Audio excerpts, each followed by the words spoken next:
দপ্তরের পূর্বাভাস ছিলই, কিন্তু তবু কাপা ঠোঁটের মাঝে ভাবটাকেও তো অস্বীকার করা যায় না। রাত বাড়তেই এক ফোঁটা করতে করতে একেবারে ঝমঝমিয়ে বর্ষণে কাপ ও ঠোঁট মিলেমিশে এক হয়ে গেল।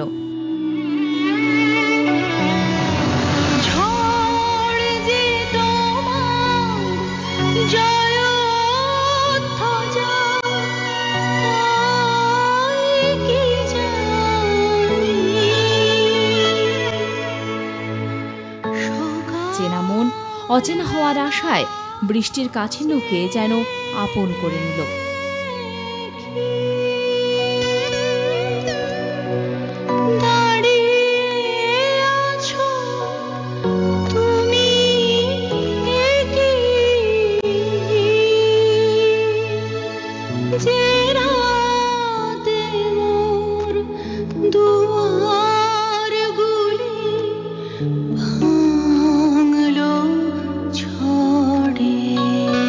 ক্যামেরায় নারায়ণ চৌধুরীর সঙ্গে ত্রয়ন চক্রবর্তী, আর প্লাস নিউজ, কলকাতা।